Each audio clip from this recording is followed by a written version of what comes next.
Professor, falando em coisas que ficarão no meio do caminho, o governo federal ele concedeu um pagamento de R$ 600, um adicional de R$ 200 em cima do Auxílio Brasil de 400, no dia 9 de agosto até o dia 31 de dezembro deste ano.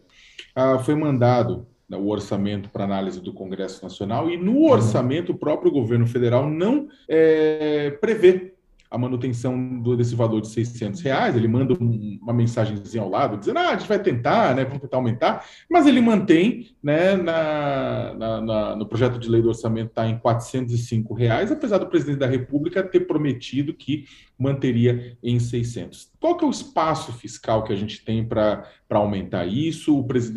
Vai ser fácil o próximo presidente da República garantir esses R$ 600? Como é que você vê essa diferença, essa disputa entre narrativa, entre realidade e ficção com relação ao Auxílio Brasil? Muito dificilmente o próximo presidente vai ter espaço para, de fato, conseguir colocar esses R$ 600 em jogo, né?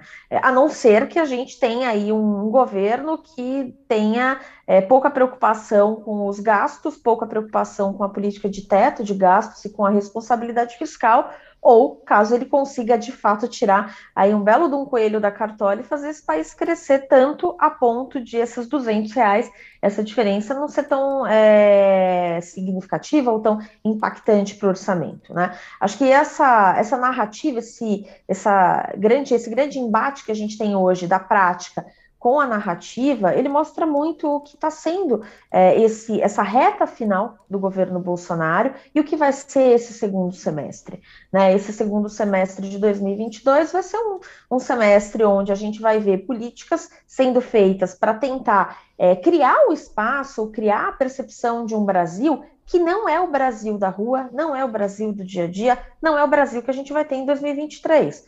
Né? O espaço fiscal para que esse aumento aconteça, de fato, hoje é muito pequeno.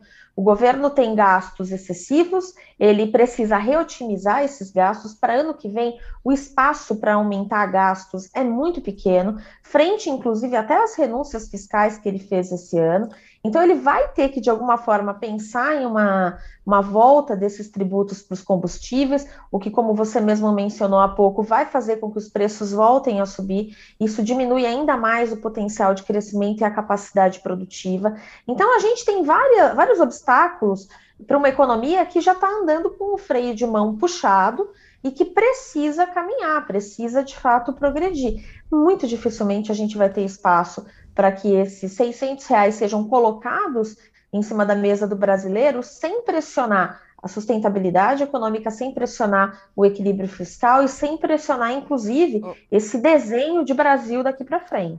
professora, aliás, interessante isso que a senhora está falando, A senhora está me ouvindo? Tá aqui. Ouço? É, é, é impressionante isso que a senhora está falando, né, dessa questão da responsabilidade. Os dois principais candidatos, Lula e Bolsonaro, que está justamente nessa polarização e que lideram as pesquisas, praticamente defendem derrubar o teto. Bolsonaro não fala isso claramente, né? Ele fala de uma flexibilização. Hoje mesmo estávamos entrevistando aqui o líder do governo na Câmara, Ricardo Barros, e ele falou justamente isso. É preciso flexibilizar para conseguir chegar lá. Realmente não mandamos de R$ 600, porque tem que ser discutido uma flexibilização do teto de gastos, porque justamente as empresas do governo estão faturando muito mais, então é possível gastar mais. A senhora, como economista, defende a flexibilização, que não é flexibilização, vamos para o português correto, derrubar o teto de gastos? A senhora defende isso? Acha que isso é sustentável para o nosso país? É seguro fazer isso? De jeito nenhum.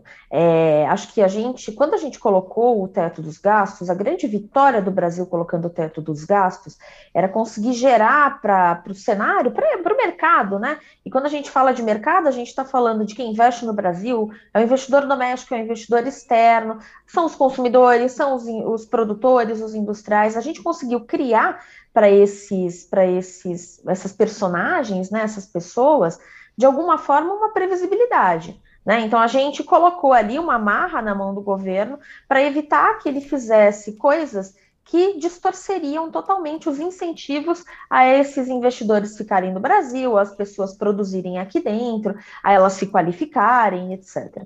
Então, quando a gente pensa na derrubada do teto, a gente, na verdade, está deixando para lá uma possibilidade, primeiro, dessa previsibilidade, e segundo, a gente dá ao governo uma liberdade de gasto que pode gerar uma dívida tamanha, né, e não só um déficit, mas uma dívida tamanha que comprometa o crescimento econômico não do próximo mandato, mas que comprometa o crescimento econômico de uma década, 2 décadas. Então, a gente derrubando hoje o teto de gastos, a gente, na verdade, está andando para trás dentro de uma tentativa de tornar o Brasil um país com responsabilidade fiscal e com espaço, de fato, sólido para um crescimento econômico. Então, eu, particularmente, sou completamente contra isso. Muito bom, ficou bem claro.